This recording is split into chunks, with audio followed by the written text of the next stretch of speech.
السلام علیکم ورحمۃ اللہ وبرکاتہ۔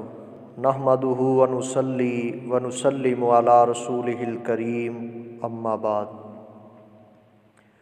معزز طلباء و طالبات، آج کی کلاس میں ہم انشاءاللہ کچھ نمازوں کے حوالے سے جانیں گے۔ جب قحط سالی آ جائے، بارشیں نہ ہو رہی ہوں یا مسلمانوں کو بارش کی سخت ضرورت ہو، تو کسی دن کچھ لوگ پرانے کپڑے پہن کر عاجزی اور انکساری کے ساتھ آبادی سے باہر نکل کے کسی کھلے جگہ پر جمع ہو کر منبر رکھیں اور نماز استسقاء ادا کریں۔ امام منبر پر بیٹھ کر خطبہ دے گا۔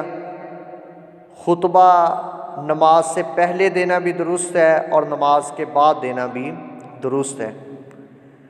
اور بارش کے لیے یہ جو دعا کی جاتی ہے، اس میں اذان اور اقامت کہنا ثابت نہیں ہے، اور اس کی 2 رکعتیں ہوتی ہیں۔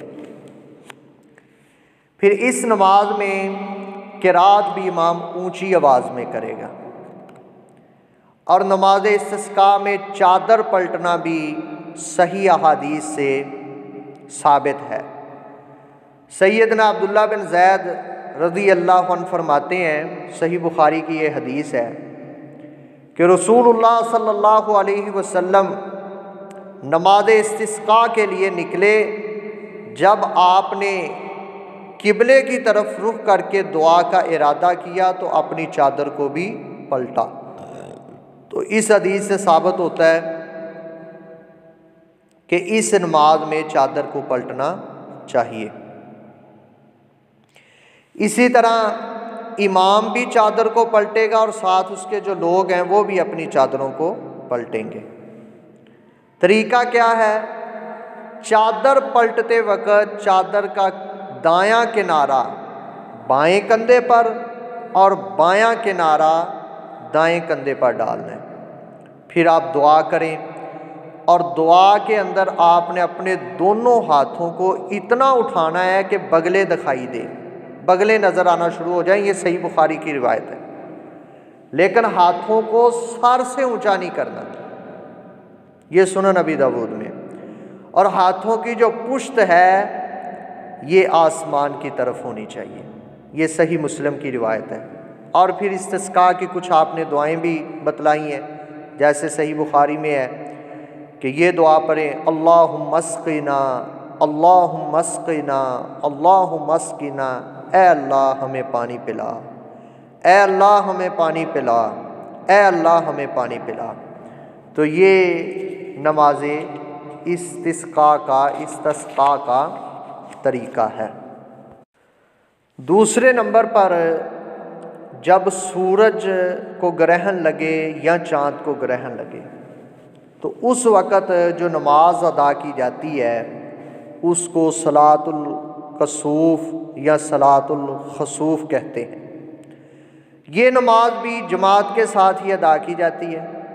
اس کا طریقہ یہ ہے کہ 2 رکعت نماز پڑھنی ہے، لمبا قیام کرنا ہے، پھر لمبا رکوع کرنا ہے، پھر رکوع سے سر اٹھا کر دوبارہ لمبا قیام کرنا ہے، پھر پہلے رکوع سے ذرا چھوٹا رکوع کرنا ہے، پھر رکوع سے اٹھ کھڑے ہوں اور 2 سجدے کریں۔ رکوع سے کھڑے ہونے کے بعد سجدے میں جائیں گے، 2 سجدے کریں گے، پھر سجدوں سے اٹھ کر دوسری رکعت میں بھی اسی طرح لمبا قیام کرنا ہے جس طرح پہلی رکعت میں کیا ہے، پھر لمبا رکوع کرنا ہے، پھر لمبا قیام کرنا ہے، پھر لمبا رکوع کرنا ہے، اور پھر 2 سجدے کرنے ہیں، اور 2 سجدے کرنے کے بعد تشہد میں بیٹھ جانا ہے، اور تشہد میں وہی دعائیں جو پڑھی جاتی ہیں وہ دعائیں پڑھنی ہیں۔ اور اس طرح آپ کی جو ہے نا نماز چاند گرہن کی یا سورج گرہن کی وہ مکمل ہو جائے گی۔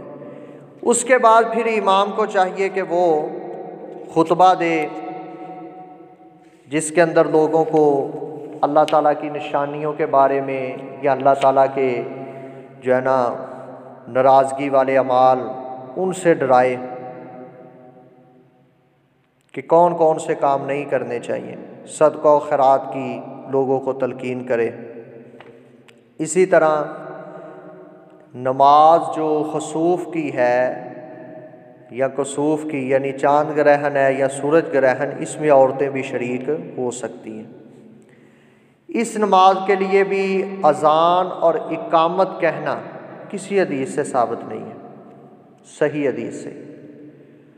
اس نماز میں بھی جو قرات ہے وہ جاہری ہوگی۔ ہمارے ہاں کچھ بدعات اس حوالے سے مشہور ہیں جب سورج کو گرہن لگتا ہے یا چاند کو گرہن لگتا ہے تو حاملہ خواتین باہر نہ نکلیں، اس قسم کی کچھ باتیں مشہور ہیں، ان کا حقیقت سے کوئی تعلق نہیں ہے، بلکہ جاہلیت میں جب سورج یا چاند کو گرہن لگتا تو ان لوگوں کا یہ نظریہ تھا کہ سورج یا چاند کو گرہن تب لگتا ہے جب کوئی بڑی شخصیت فوت ہو یا پیدا ہو۔ تو نبی صلی اللہ علیہ وآلہ وسلم کے دور میں جب آپ کا بیٹا پیدا ہوا فوت ہوا تو لوگوں نے اس طرح کی باتیں کی، تو آپ نے پھر فرمایا کہ نہیں، یہ کسی کی موت یا حیات کی وجہ سے ان کو گرہن نہیں لگتا۔ تو بہرحال ہمیں نماز بھی پڑھنی چاہیے اس صورت میں اور صدقہ و خیرات بھی کرنا چاہیے۔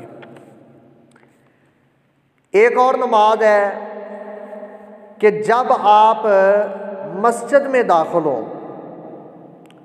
اور بیٹھنا چاہیں تو مسجد کا یہ حق ہے کہ پہلے 2 رکعت پڑھیں، 2 رکعتیں پڑھنے کے بغیر مسجد میں نہ بیٹھیں۔